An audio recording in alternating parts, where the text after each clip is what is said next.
Hello everyone, you to my family and technical my channel Chaudhary Summer Camp and Traveling and Civil View, and I hope you like the video and subscribe. Today's this video about RCC Gadar and pre-stress Gadar. Gadar are assembly and processing method. RCC gutter सामान्य होते हैं, इनको steel provide करके cast कर दिया जाता है। इनकी स्पान लेंथ 20 मीटर या इससे कम होती है। स्पान यानी ब्रिज का एक सिरा जहाँ से स्टार्ट होता है और जहाँ पे अंत होता है उसे स्पान कहते हैं। और दो पियर्स के बीच में जो खाली पोर्शन होता है उसे हम सेल कहते हैं। यह 3 सेल मल्टी सेल से मिलकर बने होते हैं।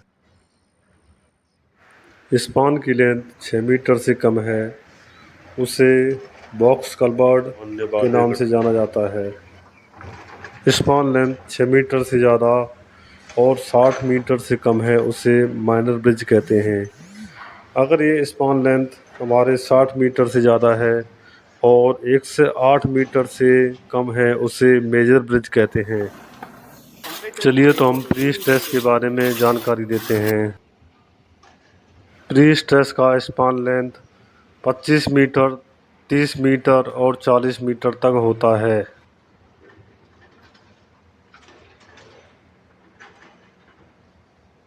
प्री स्ट्रेस 1343 1980 के अकॉर्डिंग हम प्री स्ट्रेस के बारे में बताते हैं।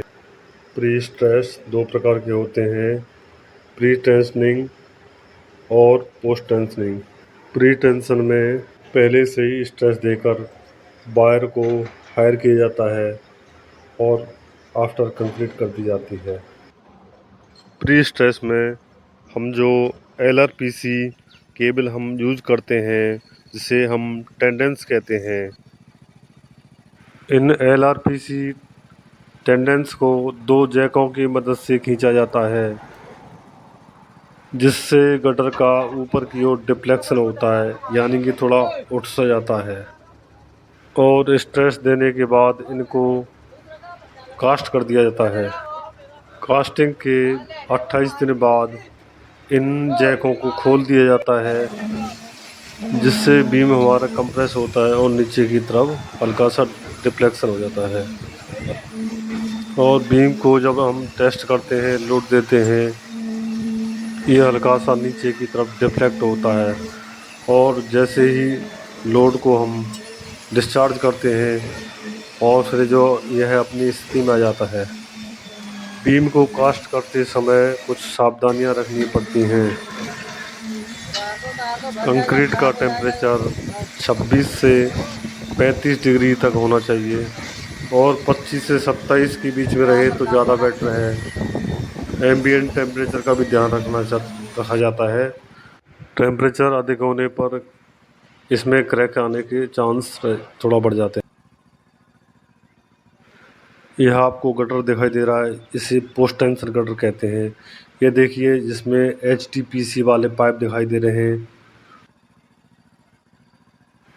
इनको हम शिथिंग पाइप कहते हैं। ये बीम के दोनों सिरों पर एंकर कोन होते हैं और जिनके ऊपर दोनों हेडों पर एक स्प्रिंग लगी रहती है, जो शॉक एब्जॉर्ब का काम करती है। ये शिथिंग पाइप 2 नीचे की तरफ और 2 ऊपर की तरफ होते हैं, किसी किसी में 5 भी होते हैं। इनको लगाकर कास्ट कर दिया जाता है और बीम को कास्ट करने के बाद में ही हम इसको स्ट्रेस देते हैं। इन पाइपों में LRPC टेंडेंस लगे। ये LRPC केबल हैं, इनका डाया 12.7 mm। बीम को कास्ट करने के बाद में ही स्ट्रेस मिलाया जाता है। बीम के अंदर जो खोखली नलकाएँ बन जाती हैं, उनको डक्ट बोला जाता है। इन डक्ट के अंदर LRPC केबल हम डालते हैं और इनके दोनों सिरों पर जो एंकर कोन लगा रहता है, उसमें पुलिंग प्लेट, लॉक प्लेट और एंकर हेड जिसके अंदर हम पेजेस और मास्टर पेजेस उनको खींचकर लॉक कर दिए जाते हैं। चलिए तो हम लोड देख के इसको टेस्ट करते हैं। ये देखो, ये जैक है, जैक की रैम है। रैम बीम को जब 28 दिन बाद हम इसको टेस्ट करते हैं, बीम के अंदर हम LFPC जो केबल हमने डाली थी, वह हमने बीम के सिरों से 1-1 मीटर एक्स्ट्रा रखी थी, जिनको हम 2 जैकों की मदद से खींचा जाता है और बीम हमारा स्ट्रेच में आता है। पहले हम बीम को 50 का प्रेशर देते हैं और उसके बाद हम इसको रैम का देते हैं, रैम को देते हैं, रैम को मेजर करते हैं। जो हमने प्रेशर दिया था उसमें रैम कितना निकल के आया उसको मेजरमेंट करते हैं और हम प्रेशर को इसको 50 करके 100, 150, 200 और 250, 400 तक ले लेते हैं और रैम को हर बार में मेजर करते हैं। 400 तक हमने जो प्रेशर दिया था और उसमें रैम कितना निकल के आया उसको मेजर करते हैं।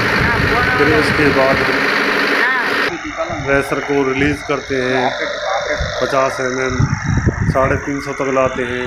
फिर उसके बाद में रैम को मेजर करते हैं। प्रेशर देने के बाद में बीम हल्का सा डिफ्लेक्शन हो जाता है ऊपर की तरफ और हम उसको लॉक कर देते हैं पेजेस की सहायता से। और सिटिंग पाइप में जो स्पेसिंग बचता है हम उसको ग्राउटिंग कर देते हैं। ग्राउटिंग करने के बाद में हम उसको लॉक कर देते हैं। IS 6066/1985 के अकॉर्डिंग इसको हम कैपिंग कर देते हैं, ग्राउटिंग कर देते हैं।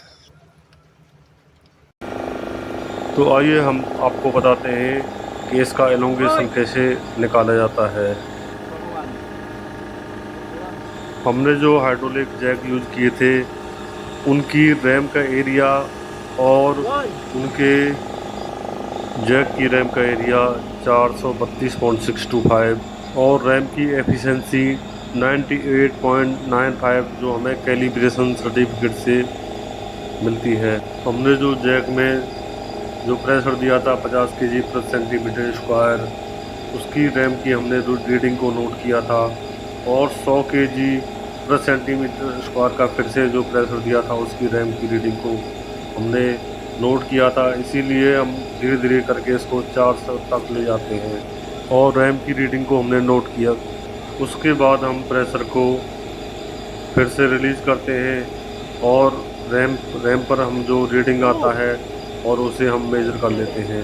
50 kg जो प्रेशर पे हमने रीडिंग नोट किया था उसमें से हम जो रीडिंग 100 पाई थी उसको माइनस किया, कितना डिफरेंस आया और 400 kg पर जो रीडिंग आई थी हमने उस रीडिंग को 350 पे हमने जो रैम से जो रीडिंग लिया था उसको उससे माइनस किया और जो डिफरेंस आया था हमने जो 50 kg की 50 को 100 से माइनस किया था उसमें ऐड करते हैं और 400 पे जो रीडिंग आई थी हमने उसको 350 से माइनस किया था। जो प्रेशर जो रिलीज़ किया था उस रीडिंग को हम 50 kg से माइनस करते हैं और इनिशियल रीडिंग को फाइनल रीडिंग जो आती है हम उससे माइनस करते हैं, वह 4.625 आता है। यह इलोंगेशन इसकी लिमिट हमारी 6% से कम आना चाहिए। इससे हमें पता चलता है कि कितने % स्लिप किया है। इलोंगेशन बराबर जैक का force into 1000 divide by RAM का एरिया इंटू रैम की एफिशिएंसी। इससे हमें स्ट्रेस फोर्स का मालूम पड़ता है। चलिए तो हम बताएंगे ग्राउटिंग कैसे करते हैं। इसमें बालों पहले से फिट होते हैं, उन बालों में ग्राउटिंग वाले जो घोल मिक्स आता है उसको हम पहले पाइप को कस देते हैं। पानी का टेम्परेचर 20 से 25 डिग्री सेंटीग्रेड होना चाहिए। अल्ट्राटेक OPC 43 हम सीमेंट लेते हैं और एडमिक्सर फॉस्फोरस CBX 100 जिसका वाटर सीमेंट रेशियो हमने 0.42 रखा है। वाटर सीमेंट रेशियो 0.5 से ज़्यादा नहीं होना चाहिए फिर हम इसको मिक्सिंग करते हैं। ये देखिए मिक्स हमारा तैयार हो चुका है, ग्राउटिंग के लिए भेज रहे हैं। मशीन का प्रेशर 6 kg प्रति सेंटीमीटर स्क्वायर और ग्राउटिंग का फोर्स 5 से 6 kg प्रति सेंटीमीटर स्क्वायर होना चाहिए।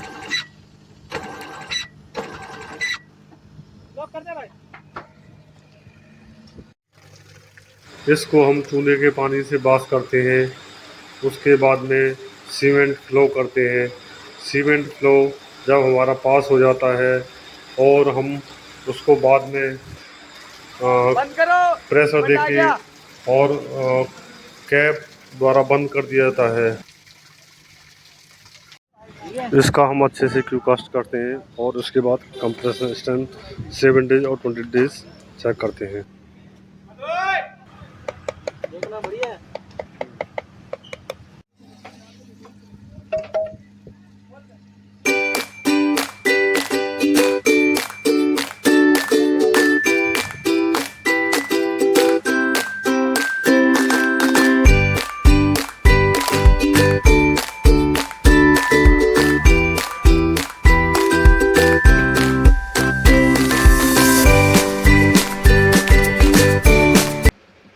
राम राम भाइयों और जय हिंदू राष्ट्र।